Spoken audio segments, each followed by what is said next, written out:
Ibungo, nama tana chaklame. Ima, kaino haisibo? Ima, thoningai chak amata leite jumda. Ching chak amta leite ima na amta lobiro na chan pasu tara chaklame ima. Nang hanubingo na usittana tawina. Sujalagani namay tuka. Ima na ibu yokpibani, ima na ibu thakpibani. Biingay dagi. Ngasisu ima na thakpigadabani. Na chadi, chacha mangamjaro ima. Chalo ima, thiru cho chalo. Ay ngamo ima. Hai, ang namay to pokera, ha? Kung bande na kano tiro, tida bajaro. Ay, ima chaklame bani. Ima pare ima agi yathang se kuya ka dalaw sinjari ima. Ay chalagi ima gi damang ta chana na bathiru rage. Namadi, KFC datang chana lagpa mini.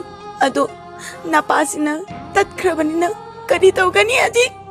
Chalo, jenra sara, apawa ma, para puro. Ine, yumda thongna na ba chak cheng ne haude ne ine. Ima do tatlamani. Ima do ay chak ngai na lehuri macha na cheng podakane na ine cheng leibro. Hai, kanano? Is kanino is ngangau di kan sita jaga de ngangatana. Akoi macha ni ngai leita da nakang na leiri. Ine ngangau ri hairo nga do ine biro ine nga do pujagrage. Imai pema hojikan ki angang si kai nongam khreda ko imai pema mina thonga na ba nga si bo mana pukrage kan akoi de kan ta khai na ha. Pare ine na pijan indrabani na pare ine du charga pharoi nang sijagro ine nang. Hai, akoi ki tari chanja na de rakpani khangai dana. Akoi ki iran na le ra akoi chaja basi pharoi kai na. Ibungo nang si charga phani kali ro aduna pijan na roi na pharo nang. Mama di paisa yam na paibani mama. Mama aingoda nga da cheng la chak la jahama piwo mama ima do chaklam na lehore mama. Hey, Lukoy, kaidorage ne? Ima do chaklam na lehore hairo. Kaidi tawni Lukoy. Ay maksu paisa yam paibe wani aduisu cheng chakti pining dene Lukoy. Kaigino ne mama oigi jumdadi phau cheng na kot pai na lera kansida karigino ngasi pining de na hadisi bo. Hey, Lukoy, mama wa haige taw. Akoina hojik oiriba pibam se aina ngasi chasma upiba ngasi aina liba dress samga se nairi se aigi humamal na tanjarakpani ne aina honajarak hard work na torakpani nangsu nasana talu nasana honagadabani migi humamal chage di khangenu koi bungo. Hoi mama ai khangje mama na haidiba wado ado mama ima du dine ko hojik tat kadawre ba chaklamana ado mama katang pujage aina mi oira kanda amuka singjarake mama. Nang na suningdriba nang na tawningdriba mayam do jengore nang oiroine bungo nang ai nang mo da asa tamdine nang na singakani ana aduna ai piroine nang mo chenga chalo hai. Mama nang ngasi ai imagi na mata sumana tawingam daba imagi manaw ni pa hai bada ai yam ikai ni nang je nang pharoi nang pharoi nang pisan na siro na. Wariyidi naira bye bye. Ihin mapai ka si sahurage. Ichano bala hakringai sika. Ismala adi amka mo ay kumlena na nabisado ini yami sahurage. Tada. Naman na ba ilengay ngo na tada kaya is kaino bungo. Langan ba? Nang meramine, langan ba? Nang naman na bagi nang marupi help mo tatobi ho langan ba? Kaya daw rage Lukoy, sidro bo. Hey, langan ba? Aigi igoda panu wahai kano. Aigo siba pala kano. Kangay na. Siba. Hekto ba siba? Ay si laita laita ba niya na hekto sido odro ha? Ay siba yaro. Noy hana sigani adu ba tung ay sigani. Kangay na. Kanino ni? Nang gumba imana ba amadagi ay help haining dire hojik. Nang ngangi ba wangang sang do tabada ay nakong si I adada tagi tawi. Ay chale. Aigi igoda pan ba? Nawandi na ay nani kang ba? Pasapay daga yung ganyan ng ibungo na. Pulit batat mo boleh jatuh pemana su wati wareng wangan dengan dry hapnya na tahu dah.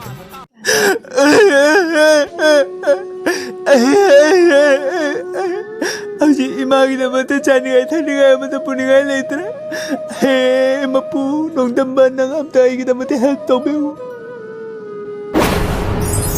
Ibu mo kayo nung ito balay lagi nakakasaya lagi aduk hikik na kapit po.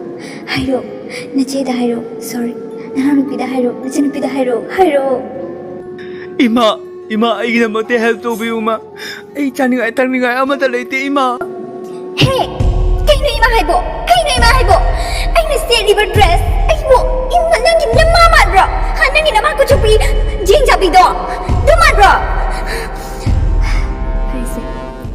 Inaw ni pikaw. Ito na pikaw. Ima di ko ka na ko ipungo na trabay chale. ichal ai na mate help to bi ichal Kaya help no. Kaya help no dada. Tamo. Kaya help no. Tamo. Kaya dyan hairo. Ay yamin emergency yam na uyan mo nabi. Ay ato ko hindi dito mga moy. Hairo dyan hairo.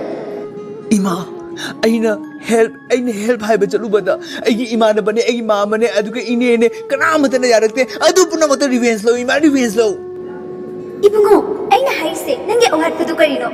Nang karipami. Ado habiwani. Mga revenge law. Ado ko magpagtabat-tabag to. Najalay di yan, hindi. Ado na ne. Dugong ba wakal sila ba? Dugong may negative nang ginakok talay ba? Nang niyoy ba gamoy? Ibungo, nang niyoy ngamoy. Nang oiroy na ibungo nang.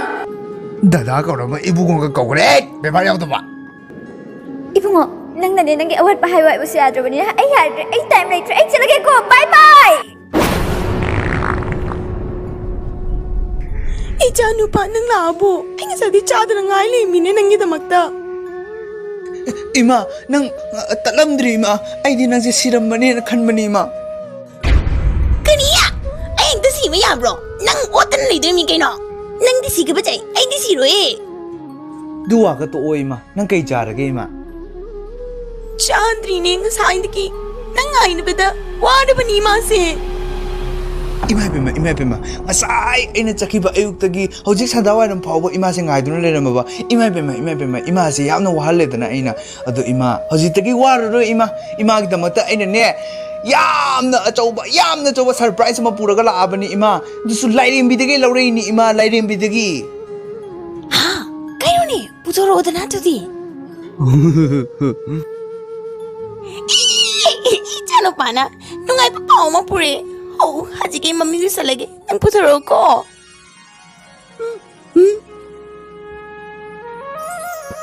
hare ima midi sala ban natro se ima se lairim bigi thini Kari!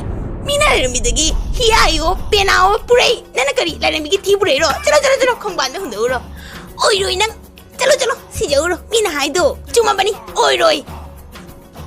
ima lairim bigi thini ne lairim bigi thi migi din nate dana ima adu yam tuka chana hai ga no ima si achamba thi nate ima sina phaklang de hek lang bada chakpa na khai ra ne thoklei ba mayam do nang khangu ye Kaniya! Laring bigi ti do. Madura palang na pag kaino. Manam na tana. Palang sumangani kaino. Manam na wawa chalani. Jum na mi kram changa ro kaino. ima sengo ai hojit lang bigi yo sana tholo kane hai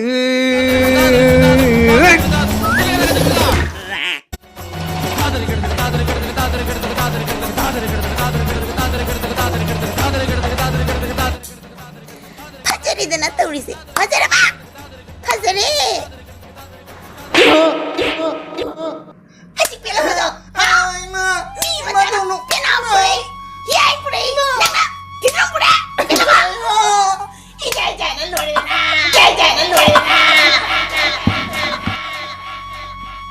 Do like, share, and subscribe.